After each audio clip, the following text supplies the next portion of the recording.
سورہ نمبر 24 النور۔ بسم اللہ الرحمن الرحیم۔ سورة أنزلناها وفرضناها وأنزلنا فيها آيات بينات لعلكم تذكرون۔ شروع اللہ کے نام سے جو بڑا مہربان نہایت رحم والا ہے۔ یہ ایک سورت ہے جس کو ہم نے نازل کیا اور اس کے احکام کو فرض کر دیا، اور اس میں واضح المطالب آیتیں نازل کی تاکہ تم یاد رکھو۔ بدکاری کرنے والی عورت اور بدکاری کرنے والا مرد جب ان کی بدکاری ثابت ہو جائے تو دونوں میں سے ہر ایک کو 100 درے مارو، اور اگر تم اللہ اور روز آخرت پر ایمان رکھتے ہو تو شرع خدا کے حکم میں تمہیں ان پر ہرگز ترس نہ آئے، اور چاہیے کہ ان کی سزا کے وقت مسلمانوں کی ایک جماعت بھی موجود ہو۔ بدکار مرد تو بدکار یا مشرک عورت کے سوا نکاح نہیں کرتا، اور بدکار عورت کو بھی بدکار یا مشرک مرد کے سوا اور کوئی نکاح میں نہیں لاتا،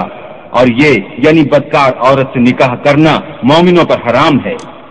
اور جو لوگ پرہیزگار عورتوں کو بدکاری کا عیب لگائیں اور اس پر 4 گواہ نہ لائیں تو ان کو 80 درے مارو، اور کبھی ان کی شہادت قبول نہ کرو، اور یہی بد کردار ہیں۔ ہاں، جو اس کے بعد توبہ کرنے اور اپنی حالت سنوار لیں تو اللہ بھی بخشنے والا مہربان ہے۔ اور جو لوگ اپنی عورتوں پر بدکاری کی تہمت لگائیں اور خود ان کے سوا ان کے گواہ نہ ہوں تو ہر ایک کی شہادت یہ ہے کہ پہلے تو 4 بار اللہ کی قسم کھائے کہ بے شک وہ سچا ہے، اور 5ویں بار یہ کہے کہ اگر وہ جھوٹا ہو تو اس پر اللہ کی لعنت۔ اور عورت سے سزا کو یہ بات ٹال سکتی ہے کہ وہ پہلے 4 بار اللہ کی قسم کھائے کہ بے شک یہ جھوٹا ہے، اور 5ویں دفعہ یوں کہے کہ اگر یہ سچا ہو تو مجھ پر اللہ کا غضب نازل ہو۔ اور اگر تم پر اللہ کا فضل اور اس کی مہربانی نہ ہوتی تو بہت سی خرابیاں پیدا ہو جاتی، مگر وہ صاحب کریم امین ہے، اور یہ کہ اللہ تو توبہ قبول کرنے والا اور حکیم ہے۔ جن لوگوں نے بہتان باندھا ہے تمہیں میں سے ایک جماعت ہے، اس کو اپنے حق میں برا نہ سمجھنا بلکہ وہ تمہارے لیے اچھا ہے۔ ان میں سے جس شخص نے گناہ کا جتنا حصہ لیا اس کے لیے اتنا وبال ہے، اور جس نے ان میں سے اس بہتان کا بڑا بوجھ اٹھایا ہے اس کو بڑا عذاب ہوگا۔ جب تم نے وہ بات سنی تھی تو مومن مردوں اور عورتوں نے کیوں اپنے دلوں میں نیک گمان نہ کیا، اور کیوں نہ کہا کہ یہ صریح طوفان ہے؟ یہ افطرا پرداز اپنی بات کی تصدیق کے لیے 4 گواہ کیوں نہ لائے؟ تو جب یہ گواہ نہیں لا سکے تو اللہ کے نزدیک یہی جھوٹے ہیں۔ اور اگر دنیا اور آخرت میں تم پر اللہ کا فضل اور اس کی رحمت نہ ہوتی تو جس شغل میں تم منہمک تھے اس کی وجہ سے تم پر بڑا سخت عذاب نازل ہوتا۔ جب تم اپنی زبانوں سے اس کا ایک دوسرے سے ذکر کرتے تھے اور اپنے منہ سے ایسی بات کہتے تھے جس کا تم کو کچھ بھی علم نہ تھا، اور تم اسے ایک ہلکی بات سمجھتے تھے، اور اللہ کے نزدیک وہ بڑی بھاری بات تھی۔ اور جب تم نے اسے سنا تھا تو کیوں نہ کہہ دیا کہ ہمیں شایع نہیں کہ ایسی بات زبان پر لائیں؟ پروردگار تو پاک ہے، یہ تو بہت بڑا بہتان ہے۔ اللہ تمہیں نصیحت کرتا ہے کہ اگر مومن ہو تو پھر کبھی ایسا کام نہ کرنا،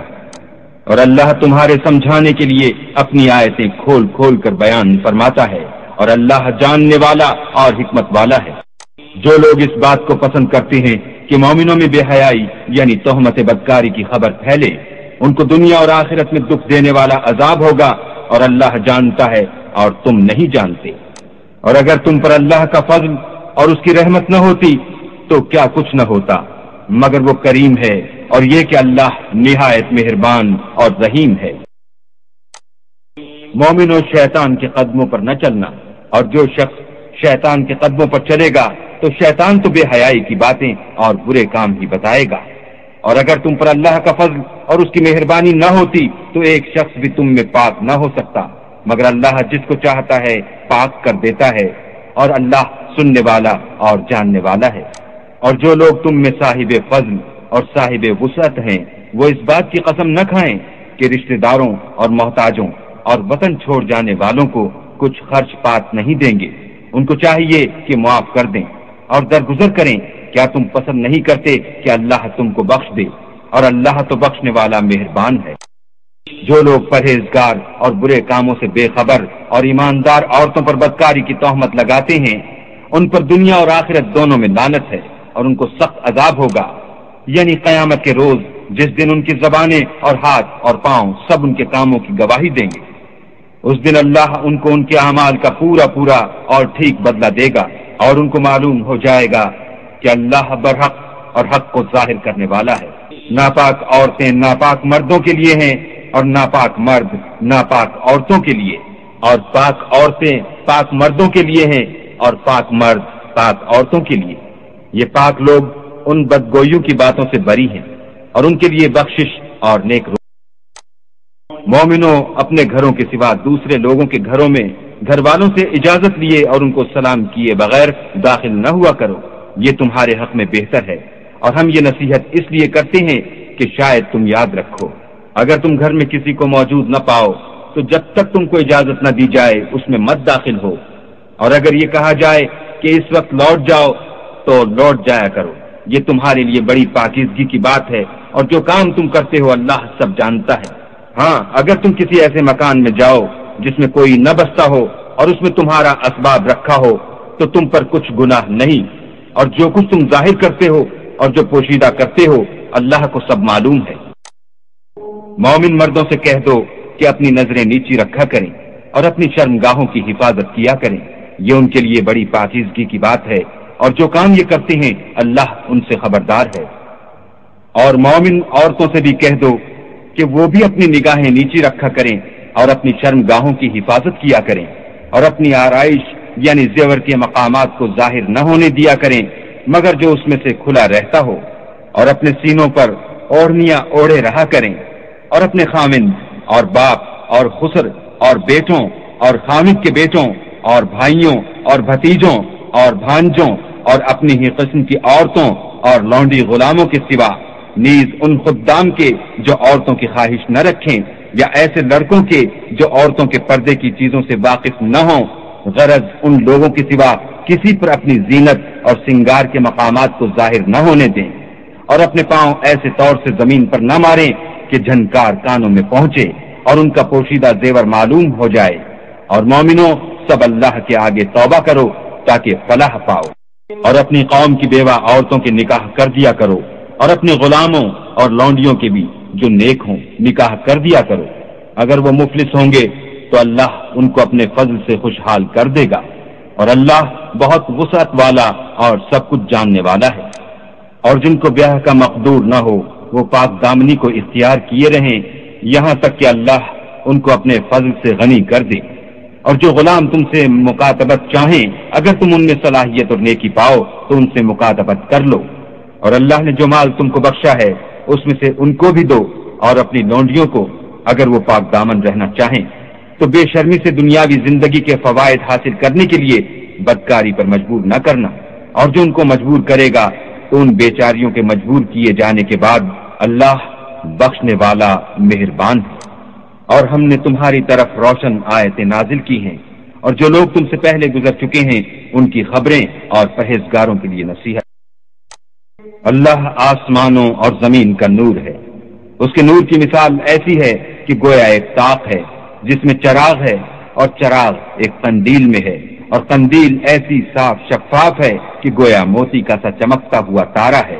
اس میں ایک مبارک درخت کا تیل جلایا جاتا ہے، یعنی زیتون، کہ نہ مشرق کی طرف ہے نہ مغرب کی طرف۔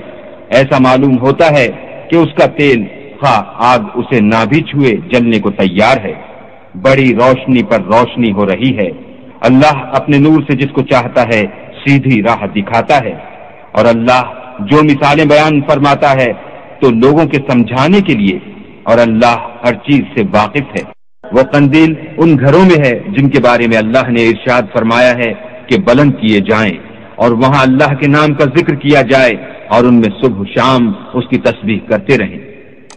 یعنی ایسے لوگ جن کو اللہ کے ذکر اور نماز پڑھنے اور زکوٰۃ دینے سے نہ سوداگری غافل کرتی ہے نہ خرید و فروخت،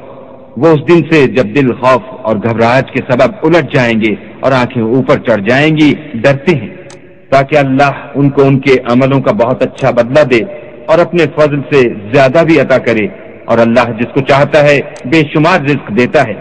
اور جن لوگوں نے کفر کیا ان کے اعمال کی مثال ایسی ہے جیسے میدان میں ریت کہ پیاسا اسے پانی سمجھے، یہاں تک کہ جب اس کے پاس آئے تو اسے کچھ بھی نہ پائے، اور اللہ ہی کو اپنے پاس دیکھے تو وہ اسے اس کا حساب پورا پورا چکا دے، اور اللہ جلد حساب کرنے والا ہے۔ یا ان کے اعمال کی مثال ایسی ہے جیسے دریائے عمیق میں اندھیرے جس پر لہر چڑھی چلی آتی ہو اور اس کے اوپر اور لہر آ رہی ہو اور اس کے اوپر بادل ہو، غرض اندھیرے ہی اندھیرے ہوں، ایک پر ایک چھایا ہوا، جب اپنا ہاتھ نکالے تو کچھ نہ دیکھ سکے، اور جس کو اللہ روشنی نہ دے اس کو کہیں بھی روشنی نہیں مل سکتی۔ تم نے نہیں دیکھا کہ جو لوگ آسمانوں اور زمین میں ہیں اللہ کی تسبیح کرتے رہتے ہیں، اور پر پھیلائے ہوئے جانور بھی، اور سب اپنی نماز اور تسبیح کے طریقے سے واقف ہیں، اور جو کچھ وہ کرتے ہیں سب اللہ کو معلوم ہے، اور آسمان اور زمین کی بادشاہی اللہ ہی کے لیے ہے، اور اللہ ہی کی طرف لوٹ کر جانا ہے۔ کیا تم نے نہیں دیکھا کہ اللہ ہی بادلوں کو چلاتا ہے، پھر ان کو آپس میں ملا دیتا ہے، پھر ان کو طے بطے کر دیتا ہے، پھر تم دیکھتے ہو کہ بادل میں سے مہ نکل کر برس رہا ہے، اور آسمان میں جو اولوں کے پہاڑ ہیں ان سے اولے نازل کرتا ہے، تو جس پر چاہتا ہے اس کو برسا دیتا ہے، اور جس سے چاہتا ہے ہٹا رکھتا ہے، اور بادل میں جو بجلی ہوتی ہے اس کی چمک آنکھوں کو خیرہ کر کے بینائی کو اچکے لیے جاتی ہے۔ اللہ ہی رات اور دن کو بدلتا رہتا ہے، اہل بصارت کے لیے اس میں بڑی عبرت ہے، اور اللہ ہی نے ہر چلنے پھرنے والے جاندار کو پانی سے پیدا کیا، تو ان میں سے بعضے ایسے ہیں کہ پیٹ کے بل چلتے ہیں، اور بعضے ایسے ہیں جو دو پاؤں پر چلتے ہیں، اور بعضے ایسے ہیں جو چار پاؤں پر چلتے ہیں۔ اللہ جو چاہتا ہے پیدا کرتا ہے، بے شک اللہ ہر چیز پر قادر ہے۔ ہم ہی نے روشن آیتیں نازل کی ہیں، اور اللہ جس کو چاہتا ہے سیدھے رستے کی طرف ہدایت کرتا ہے۔ اور بعض لوگ کہتے ہیں کہ ہم اللہ پر اور رسول پر ایمان لائے اور ان کا حکم مان لیا، پھر اس کے بعد ان میں سے ایک فرقہ پھر جاتا ہے، اور یہ لوگ صاحب ایمان ہی نہیں ہیں۔ اور جب ان کو اللہ اور اس کے رسول کی طرف بلایا جاتا ہے تاکہ رسول خدا ان کا قضیہ چکا دیں، تو ان میں سے ایک فرقہ منہ پھیر لیتا ہے، اور اگر معاملہ حق ہو اور ان کو پہنچتا ہو تو ان کی طرف مطیع ہو کر چلے آتے ہیں۔ کیا ان کے دلوں میں بیماری ہے یا یہ شک میں ہیں، یا ان کو یہ خوف ہے کہ اللہ اور اس کا رسول ان کے حق میں ظلم کریں گے؟ نہیں، بلکہ یہ خود ظالم ہیں۔ مومنوں کی تو یہ بات ہے کہ جب اللہ اور اس کے رسول کی طرف بلائے جائیں تاکہ وہ ان میں فیصلہ کریں تو کہیں کہ ہم نے حکم سن لیا اور مان لیا، اور یہی لوگ فلاح پانے والے ہیں۔ اور جو شخص اللہ اور اس کے رسول کی فرما برداری کرے گا اور اس سے ڈرے گا تو ایسے ہی لوگ مراد کو پہنچنے والے ہیں۔ اور یہ اللہ کی سخت سخت قسمیں کھاتے ہیں کہ اگر تم ان کو حکم دو تو سب گھروں سے نکل کھڑے ہوں، کہہ دو کہ قسمیں مت کھاؤ، پسندیدہ فرما برداری درکار ہے، بے شک اللہ تمہارے سب اعمال سے خبردار ہے۔ کہہ دو کہ اللہ کی فرما برداری کرو اور رسول خدا کے حکم پر چلو، اگر منہ موڑو گے تو رسول پر اس چیز کا ادا کرنا ہے جو ان کے ذمے ہے، اور تم پر اس چیز کا ادا کرنا ہے جو تمہارے ذمے ہے۔ اگر تم ان کے فرمان پر چلو گے تو سیدھا رستہ پالو گے، اور رسول کے ذمے تو صاف صاف احکام خدا کا پہنچا دینا ہے۔ جو لوگ تم میں سے ایمان لائے اور نیک کام کرتے رہے، ان سے اللہ کا وعدہ ہے کہ ان کو ملک کا حاکم بنا دے گا جیسا ان سے پہلے لوگوں کو حاکم بنایا تھا، اور ان کے دین کو جسے اس نے ان کے لیے پسند کیا ہے مستحکم و پائیدار کرے گا، اور خوف کے بعد ان کو امن بخشے گا۔ وہ میری عبادت کریں گے اور میرے ساتھ کسی چیز کو شریک نہ بنائیں گے، اور جو اس کے بعد کفر کرے تو ایسے لوگ بد کردار ہیں۔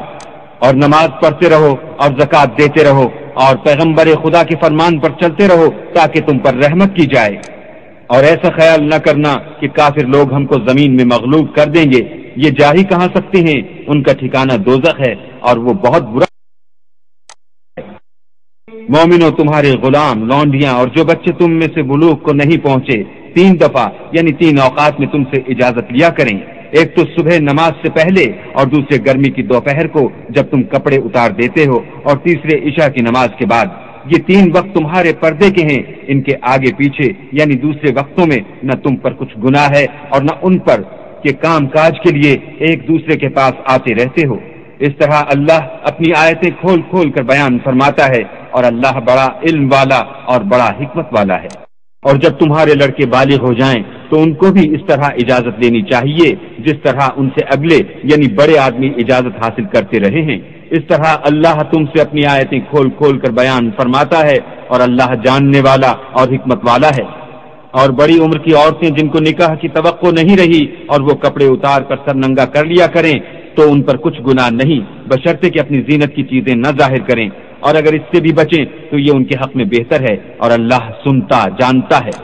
نہ تو اندھے پر کچھ گناہ ہے، اور نہ لنگڑے پر، اور نہ بیمار پر، اور نہ خود تم پر کہ اپنے گھروں سے کھانا کھاؤ، یا اپنے باپوں کے گھروں سے، یا اپنی ماؤں کے گھروں سے، یا بھائیوں کے گھروں سے، یا اپنی بہنوں کے گھروں سے، یا اپنے چچاؤں کے گھروں سے، یا اپنی پھوپھیوں کے گھروں سے، یا اپنے ماموں کے گھروں سے، یا اپنی خالاؤں کے گھروں سے، یا اس گھر سے جس کی کنجیاں تمہارے ہاتھ میں ہوں، یا اپنے دوستوں کے گھروں سے، اور اس کا بھی تم پر کچھ گناہ نہیں کہ سب مل کر کھانا کھاؤ یا جدا جدا۔ اور جب گھروں میں جایا کرو تو اپنے گھر والوں کو سلام کیا کرو، یہ اللہ کی طرف سے مبارک اور پاکیزہ تحفہ ہے۔ اس طرح اللہ اپنی آیتیں کھول کھول کر بیان فرماتا ہے تاکہ تم سب۔